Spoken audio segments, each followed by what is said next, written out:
ఆంధ్రప్రదేశ్ ఎక్కువగా అంటే ఒక పురుగు కుట్టడం వల్ల హార్ట్‌లో ఒక బ్లడ్ క్లాత్ అయిపోయి చనిపోతున్నారు. సో, ఏ విధంగా అంటే ఒక పురుగు కుట్టడం వల్ల అంత డేంజరస్‌గా ఉంటదా మేడం? ఒక పురుగు ఏదో ఒక పురుగు ఎందుకు ఈవెన్ ఈ హనీ బీస్ ఉంటాయి గదా! హ్మ్. కందిరీగలు, హ్మ్. తేనెటీగలు ఇవన్నీ హ్మ్. ఉంటాయి. సో, అవి కుడితే కూడా కొంతమందికి హార్ట్ అటాక్ వచ్చే ఛాన్స్ ఉంది. ఓహ్! యాహ్! అవి కుట్టినప్పుడు ఏమవుతుందంటే ఈ allergic reactions, severe form of allergic reactions anaphylaxis అంటాం. Okay. Hmm. Severe form of allergic reactions.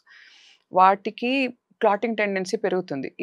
సడెన్‌గా ఇన్‌ఫ్లమేషన్ ఎక్కువైపోయి బాడీలో ఈ oxidative stress, inflammatory cytokine storm difficult to understand ఇవన్నీ. కానీ బాడీలో జరిగే రియాక్షన్స్ వల్ల బాడీలో బ్లడ్‌కి క్లాటింగ్ టెండెన్సీ పెరిగిపోతుంది.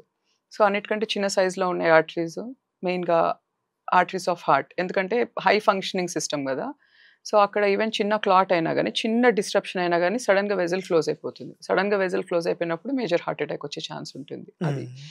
మీరు ఐయామ్ నాట్ సర్టెన్ మీరు ఏ పురుగు గురించి అడుగుతున్నారో. బట్ యూజువల్‌గా ఈ టాక్సిన్స్, ఈ ఇన్సెక్ట్ స్టింగ్ టాక్సిన్స్ అవి డైరెక్ట్‌గా మజిల్ మీద కూడా ఎఫెక్ట్ అయ్యే ఛాన్స్ ఉంది. హార్ట్ మజిల్ మీద కూడా ఎఫెక్ట్. అంటే డైరెక్ట్ టాక్సిన్ ఎఫెక్ట్ అంటాం. ఓకే.